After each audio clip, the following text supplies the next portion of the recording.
Juggalos in recovery. Juggalos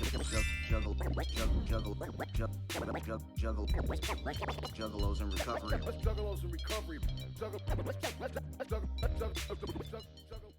Good evening, and welcome to another wonderful Tuesday here with Juggalos in Recovery.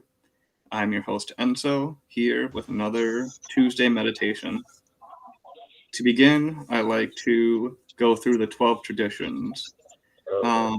Because Monster is driving right now, I will read 6 of the traditions, and then Scarecrow can read the last 6. Tradition 1. Our new lives depends on unity in recovery. Tradition 2. For us, there is only community. A community that strives to bring people up. The group leaders are here to make the group better and will always listen to suggestions to improve our recovery. Tradition 3. The only thing we need from you is the willingness to help yourself and others. Tradition 4. We will strive to work behind the scenes, but we will always not shy away from bringing awareness to our disease. Tradition 5. We have one purpose in this group, to help addicts and the family friends of addicts to live happier, healthier lives. Tradition 6. We are in this together as a community, and we will not lend our name to anyone else so that we can focus on our recovery.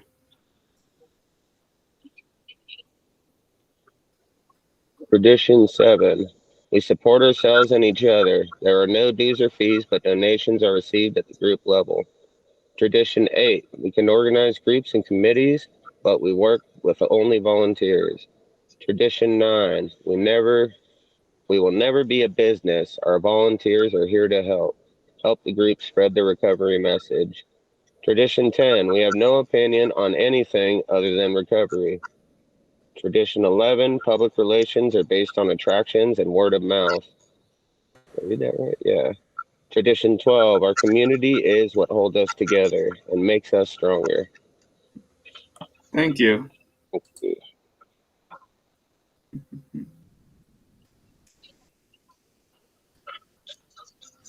And with that, I will do another screen share. I found this video called How to Deal with the Emotional Experience. And I thought that it was a pretty interesting video. It's about 30 minutes long, so it'll take about the majority of our meeting, but there'll still be time at the end to have discussion on if we think this might actually be something or if this is all just kind of bullshit. And with that, I'll shut the fuck up and we'll start the show. Despite the fact that we experience emotions every single day, as people we are very ignorant about emotions. And it of course does not help that the fields of science, medicine, and psychology are still in the dark ages about emotions. As a result of this, we don't deal with emotions correctly when they arise. Today I'm going to offer you a process for correctly dealing with your emotions, a process which will prevent emotions associated with traumatic felt experiences from getting stuck in your body and, thus, from becoming triggers. And a process which will help you to release emotions and traumas from your body and being.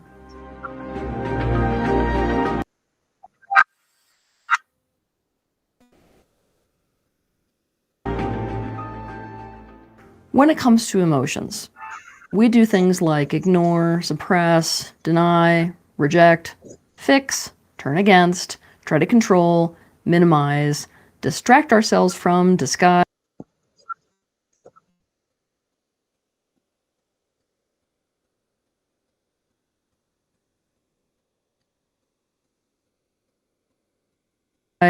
dissociate from, numb out, and violently act out our emotions. There are so many different ways that we do these things, and there are so many different ways that this harms us and harms the people, places, and things around us. But one of the ways that it harms us is that it causes emotions and traumas to become stuck in our body and stuck in our being. You can think of it metaphorically like this. When we do not fully go through the way we feel and allow the emotions to pass fully through us, gaining the valuable information that is contained in our emotions, and believe me, emotions carry lots of information, that emotional sensation That emotional content and that emotional information is stored in packages in the body.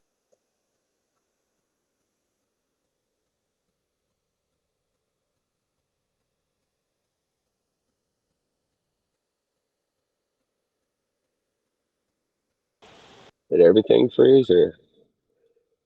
Yeah, I think it's just my. Oh, you were standing perfectly still too, so I thought the whole thing through, like this whole program.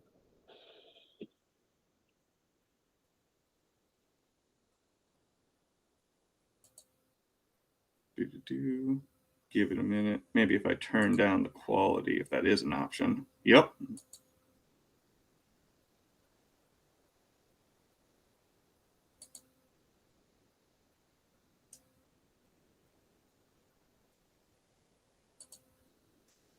Let's try this again. Body and being until we release it. Our trauma has become trapped within us in this way. It may be interesting for you to know that one of the reasons that people start suppressing emotion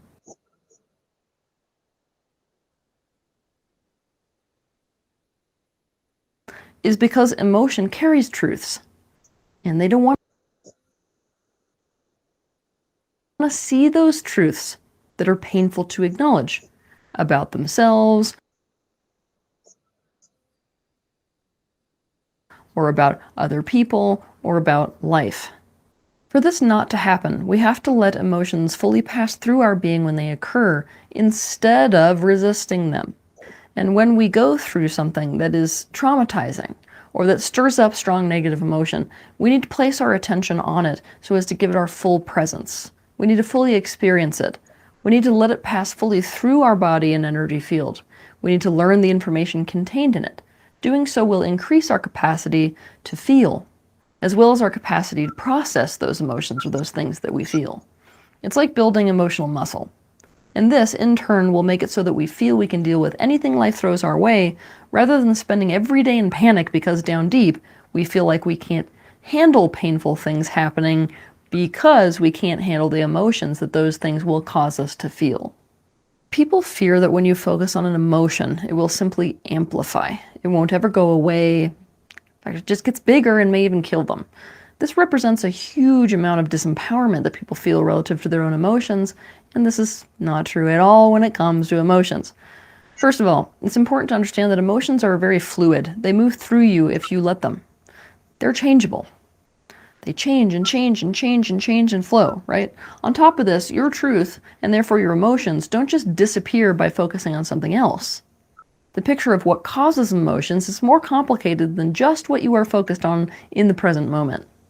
And most people use these tools designed to avoid negative emotion as a tool of resistance to their emotions. So what happens? Their emotions become stuck in their being. Their emotions get sequestered into the subconscious. They start to see their own emotions as the enemy. Your emotions are not against you. They are powerfully for you, in fact. Emotions are feedback about what is happening in any given circumstance. When you pay attention to your emotions, you are listening and responding to this feedback. It's like listening to radar in a submarine. Also, emotions speak, and they want to be listened to. When you bring your presence to emotions, you bring the frequency of presence to the frequency of whatever emotion you are focused on. This changes the overall frequency, and you listen to the emotions. By doing so, you are meeting the need of the emotion, and therefore you will register an improvement in your own system when you do this. It is profound self-care. Let's use another metaphor. I want you to think of a baby. A baby isn't thinking its way out of an emotion that it is feeling. They're purely with their emotions. There's a truth behind that emotion, of course, such as, I'm afraid, this is a no for me, or I feel lonely, I want togetherness, or I feel insecure, I need reassurance, or my tummy hurts, I'm uncomfortable. Maybe even I feel powerless to do anything about it. Okay, if a baby has an emotion for some reason, and adults are no different. Just like when you're caretaking a baby, and in order to do the right thing, you need to listen to your emotions. You need to notice them. You need to feel them. You need to hear them. You need to respond to them. Arguing that if you focus on a negative emotion, all you get is more stuff that matches that negative emotion This is like arguing that if you focus on a baby's discomfort, all that will happen is that they will get more uncomfortable. When you resist an emotion, that is when an emotion amplifies. Without further ado, let's just jump into the process. When emotional pain arises, sit or lie somewhere comfortable where you're not going to be distracted. Then you want to close your eyes and you want to place all of your attention on the sensations that are occurring wherever they might be occurring in your body. For example, you might feel buzzing or extreme constriction or heaviness or aching or hot flashes or cold emptiness, etc. You might feel it in your heart area or in your lower back or in your head and jaws or radiating down your arms or consuming your entire body.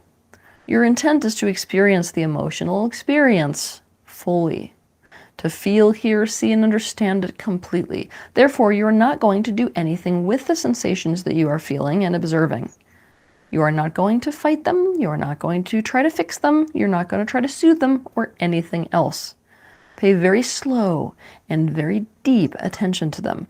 And as an anchor for keeping yourself with your emotions, you're going to keep asking yourself, how does this feel? Or, what does that feel like? If your mind gives you an answer like, it feels empty, then you're going to mentally ask yourself, what does empty feel like? Or if your mind throws up a metaphor like, it feels like mud, you're going to mentally ask yourself, what does mud feel like? The reason you do this is so that the mind stays with the feeling rather than pulling you out and away from the feeling by telling stories about the feeling. If your mind is hijacking the process, what it's going to feel like is that the content of your mind is pulling you out and away from the emotion, causing the intensity of the emotion to dissipate. As you are fully present with, observing and feeling the emotional experience occurring within you, you are likely to get images, sounds, insights, maybe even tastes, potentially even memories as well. Remember how I said that these emotional experiences and the information they contain are stored inside the body, like little trauma packages. These images, sounds, insights, and memories, etc. are inside of these packages, so when you place your attention on them fully, and willingly experience the totality of what is inside of them, these things stored inside these packages release and they float up to your conscious awareness. They simply appear in your awareness. For example, you may see a specific color where the emotion is in your chest, or you might see swirls of specific colors consuming your whole body. These colors might come with patterns, they might come with textures.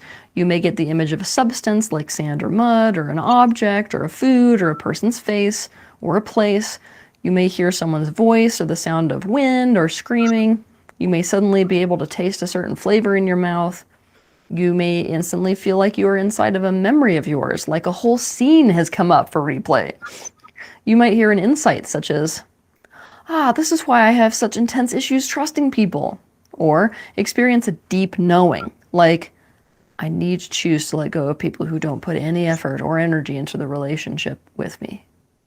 Again, you're not going to fight them, or fix them, or soothe them, or anything else. What you're going to do is observe them, fully feel them, pay very slow and very deep attention to them.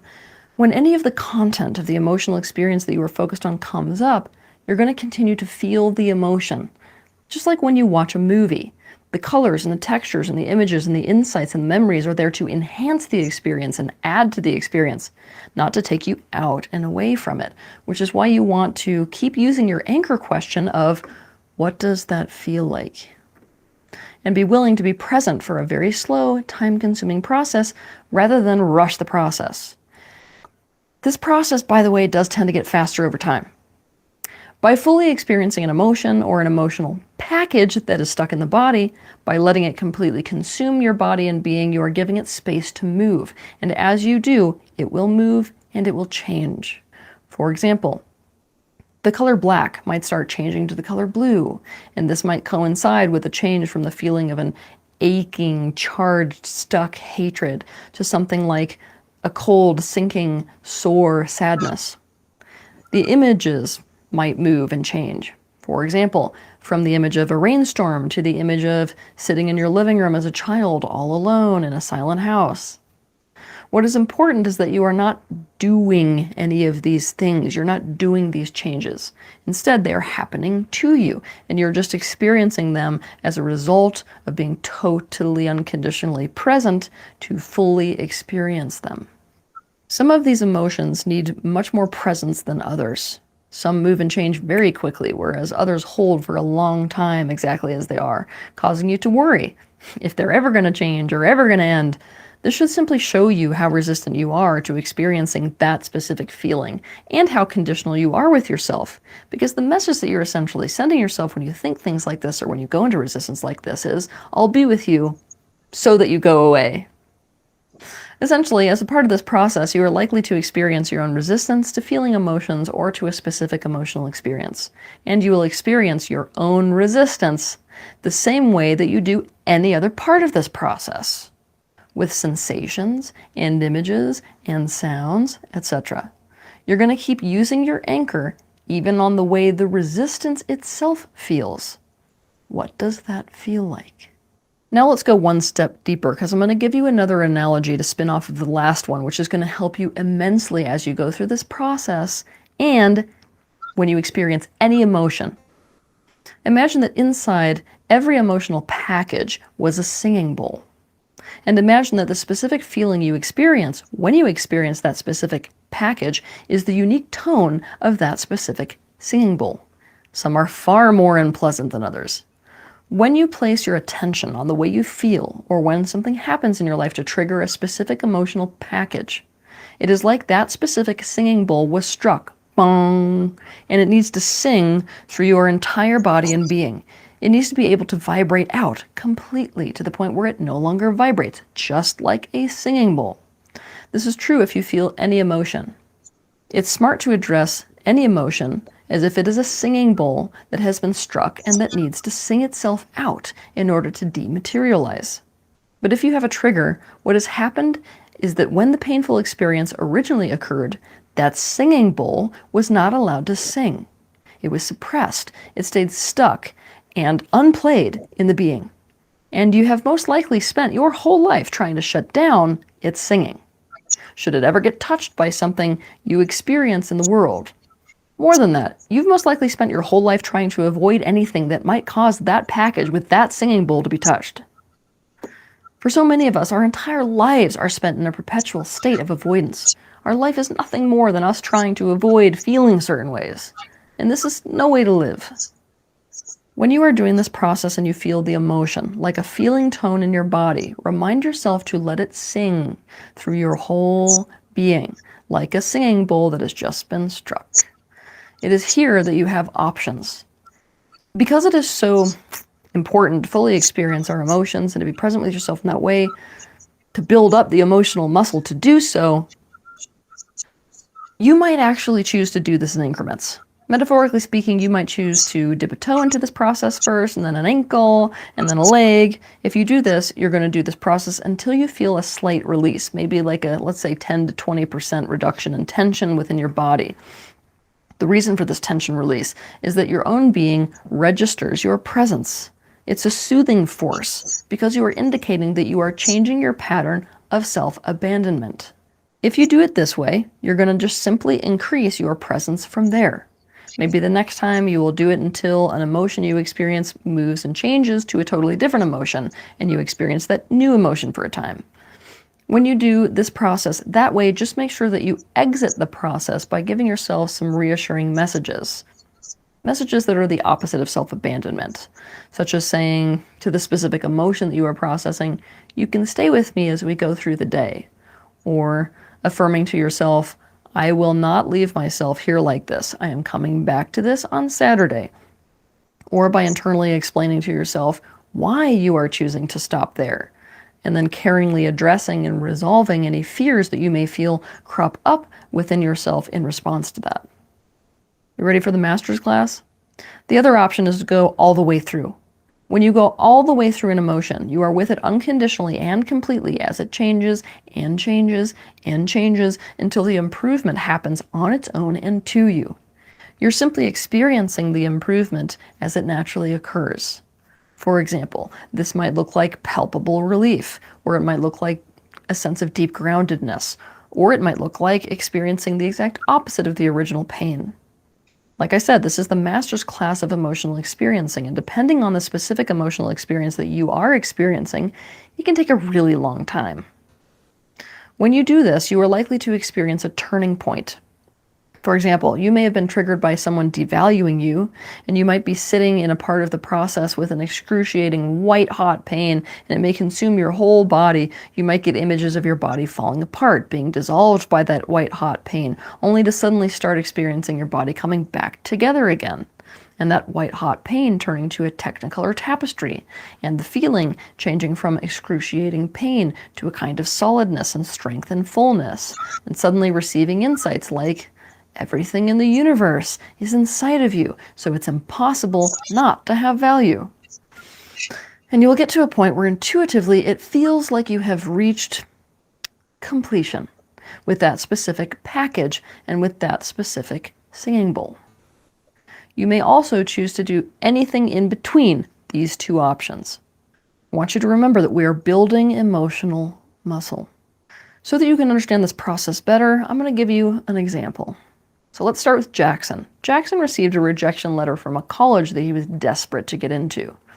So he got a towel, he laid it down on the floor so he could lie down on it. He closed his eyes and turned all of his attention towards the sensations. He noticed, first and foremost, a tightness in his throat and a sharp, gripping, pulsing, throbbing pain in his chest. He spent around 25 minutes just feeling that sensation, letting it spread out across his whole body. Whenever he felt his mind trying to go elsewhere, he just asked himself, what does this feel like? And reattuned to the sensations. At first, he saw flashes of red associated with the sensation, but soon that red turned to an experience of white light, and when it did, he felt like he was up against an immovable stone wall. He felt desperation. When he asked himself, what does desperation feel like? It was things like frantic, static, a crushing, sinking feeling, and an aching so deep in the heart that the ache itself felt like it was screaming. An insight popped into his awareness. I feel powerless. Powerless to get the people in charge of admission to decide to admit me, like there is nothing I can do or will ever be able to do. He felt a tiny breeze of relief when he was on top of the actual pain, the perception of utter powerlessness. He asked himself, what does that feel like? Meaning the powerlessness. He focused fully on the sensation.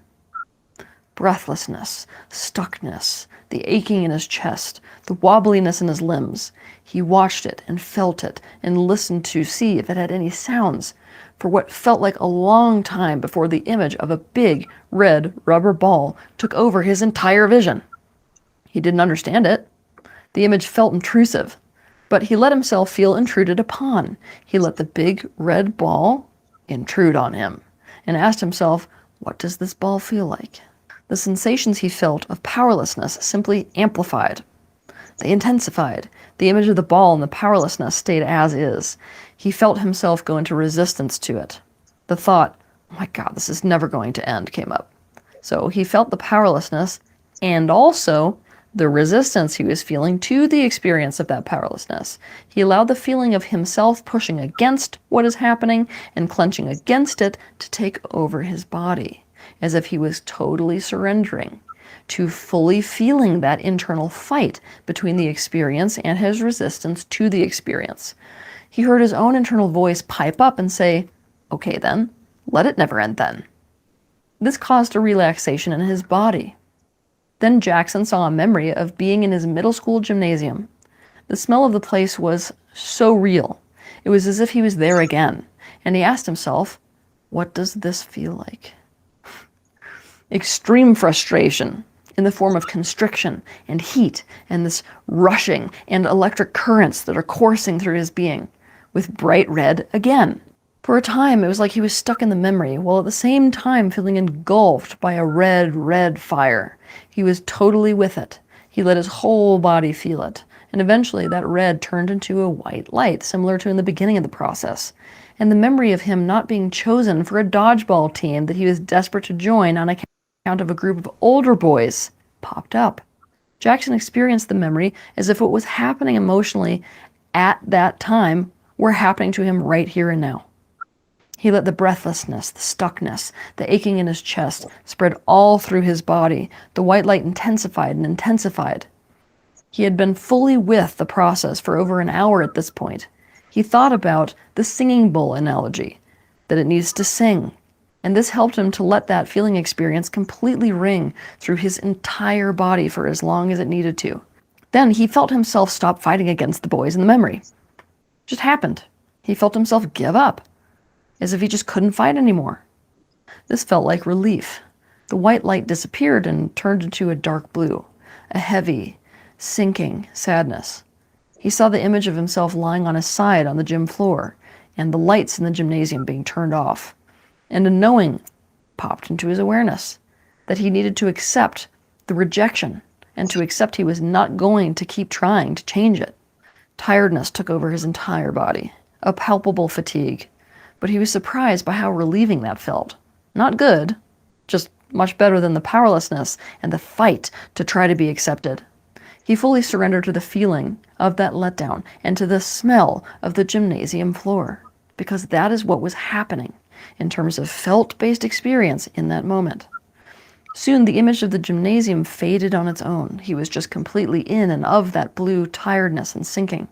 That sensation and experience stayed for quite some time before he smelled coffee, despite there being no coffee in his house. So he breathed that smell in, fully feeling it. He asked himself, what does coffee feel like? 3 times he asked himself this. And he felt the feeling of that sadness while also being willing to feel the coffee that had appeared in his senses simultaneously. He started to feel some warm, cozy lightness in his underarms and down the sides of his rib cage, and he put his attention on that. He took deep breaths to better feel it, and it expanded and expanded until he was seeing swirls of blue and swirls of yellow and the texture of smooth candy. An image flashed and then disappeared. The image was of him sitting at a coffee shop with one of his friends, Maggie.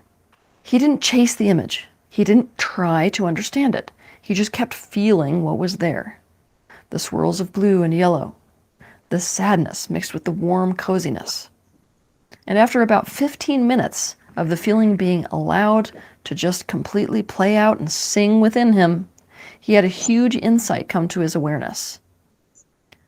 I don't try to get accepted by Maggie. I can just sit there at coffee with her and feel this incredible relief because I can just be me. Then he realizes, bam, oh my gosh, I associate coffee with acceptance. I don't need to be part of the cool club to have what I want. Oh God, what if this is the real reason I'm trying to go to Stanford? That's bullshit. Jackson felt himself being sucked into this awareness away from how he felt. So he placed his attention back on the feeling sensation that was occurring in his body exactly at that minute. The swirls of blue had gone away. All that was there was the feeling of solidness, almost groundedness, and a sharp, warm, opening kind of feeling. He invited that feeling and also the awareness he had gained into his entire being so that it took over his entire being.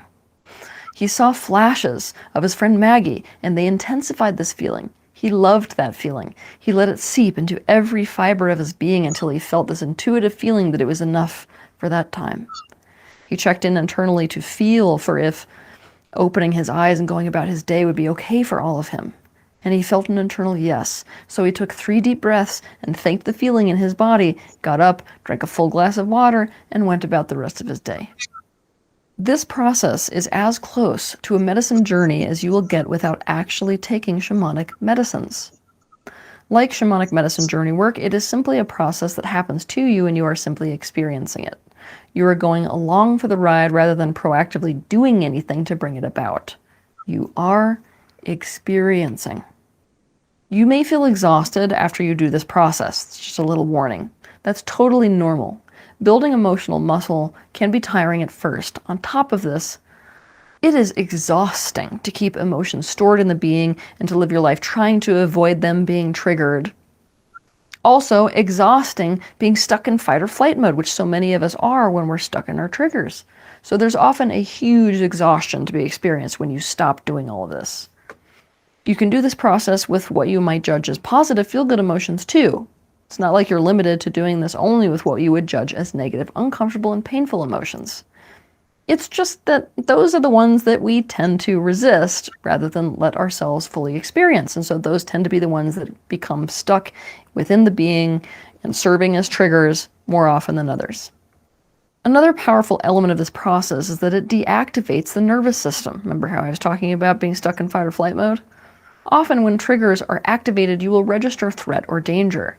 But when you do this process, you're directing your attention inwards. And this in fact signals to the nervous system that you're not in danger. Why? Because if you were, you would be focused externally. Okay, so based on the fact that you are focused internally, your being registers this and goes, oh, we're not actually that unsafe. Now this not only calms you down, it also allows the vulnerable emotions to come through, past those protective elements of being that might be suppressing that emotion. Having become aware of the information carried by the emotions, you can then make better decisions and take better actions in your day-to-day life. Using our previous example, Jackson's experience caused him to release the trauma of rejection he suffered as a middle school student, and caused him to become aware of how much his life is ruled by the desperation to not feel rejected, and therefore the desperation to be part of the cool crowd. He decided this is not a good enough reason for him to go to an Ivy League college. So what did he do? He decided to prioritize applying to a college that was near Maggie, and near the people who have never treated him like he needs accolades for them to want to spend time with him. By using this process, you can move through painful experiences that happen in your life and let the emotions that arise move through you, rather than accumulating trauma that prevents you from truly living. So all that's left is to give it a try. Have a good week.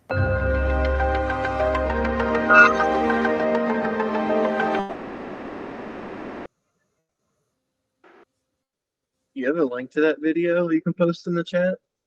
Yes, I can. That was really good, but a lot.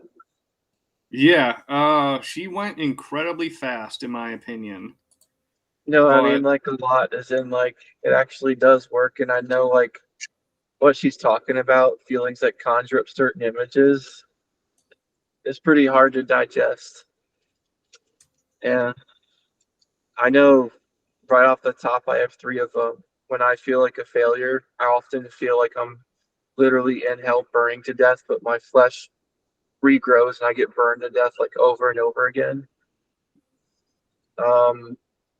Abandonment, and like a pitch dark room with a door that I can never open, but you see light on underneath.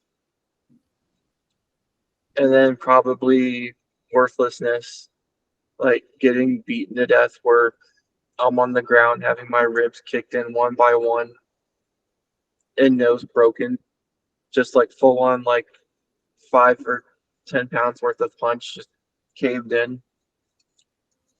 It's pretty hard to digest. I feel you. As she was Yeah. talking through the process, I was kind of just like feeling, and I could like feel like a Yeah. tightness in the jaw, like Mhm. like someone was wringing out like a washcloth or something. Yeah. You know, just like feeling it, and then all of a sudden, I could just like start feeling like a tightness in my chest, which also still just felt like someone wringing out a washcloth. And then Yeah.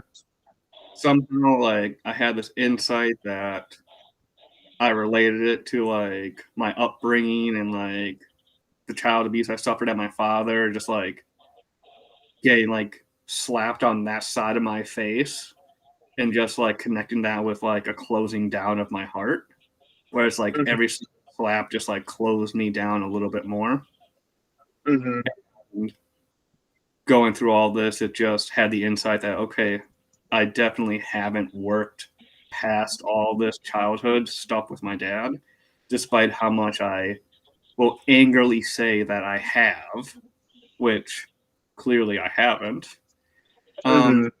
But then towards the end of it, I just had this feeling of this word, and the word was safety.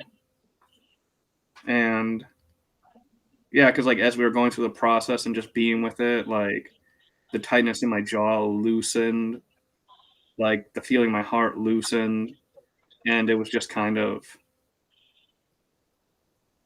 a sinking feeling in my heart, but not like a bad one, kind of like a, oh my God, like I figured it out. Like, oh shit, here's a piece of the puzzle I've been missing. Or, Mhm. yeah, it was like another slap in the face of, hey, pay attention to this. So, and then it like brought me down to like meditating and like being in timeout and feeling that there might be some sort of connection with it. I don't know. Mhm. It's just interesting stuff to think about. Luckily, I didn't get that far. Mhm.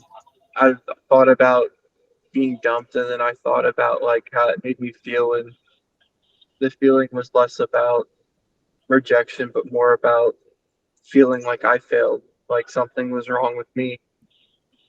And then the feeling of abandonment, and then feeling like I'm worthless, like I wasn't good enough. And then the only thing I could think of, or the only thing that came to me was just, it's okay. Granted, I don't really know what to make of that. Others just maybe peace in the face of extreme pain. Just even now, it's kind of hard to decipher what that means. Like, it's okay. Just, is that the way things go? Because I know, like, I know things like if you process them properly, time heals all wounds. Yeah, shitty things do happen, but you pick up the pieces and move on. But mm, just that it was really hard to like kind of process that. You're right, that is pretty brutal. And I wonder if those three images I got are because failure, that's what I project on myself. Abandonment was like the dark room is how I feel about childhood abuse too. Like when I needed you most, you weren't there. There's nothing I could do about it. And then being worthless, probably when I got my left kneecap stomped out and lost my skateboarding career. It was just everyone that was suddenly my friend disappeared. And it was real hard to cope with because I went from being a superstar one day to like nothing the next. When I had, I wonder if those are where they come from. Yeah, like literally imagine like I used to do you're getting NA all free the stuff. time, and I had a huge support group in Narcotics Anonymous. Did Mm, marathon meetings. I'd hold the door open for 8 hours a day. I was in all kinds of service positions, at least a meeting a day, usually two or three, and off to church services and shit like that. But mhm. when I started smoking weed again, man, I had such a family there, such a group, such a fucking support network. I started smoking weed again, and none of them were on board with that shit, man. That was pretty much the end of all these lifelong friends and this family that I've created. Want fucking shit to do with me once I started smoking weed. I Right, was like, dude? And fuck, that I shit spent cuts deep. years building that. I was over a year clean and sober off everything before I started smoking weed. I spent years building that foundation. I just burned it out from under me the second I lit a joint. Yeah, Yeah, right. a little And more it feels like a closed-minded there. shot through your chest. Yeah, that was my Yeah, whole family, all the friends I have. I fucking had nobody else. That was it. Everybody was in the fucking program. yeah, dude. I know that same shit. And yeah, dude, even now it's hard to process. The heart, the ears, and then just I don't know. In my cheeks, it feels like they get real, real stiff. Like I'm trying to cry, but then like I just can't. I get fucking heavy. It literally feels, the more depressed I get, literally feels like someone's turning up the gravity. And at certain points, even I lift my own head up. Sometimes I'm so depressed I can't move. I'm stuck there for like 5 minutes going, Yeah, wiggle your big toe, and fucking just feeling like shit. Yeah, the like depression what gets real Enzo fucking said too. heavy.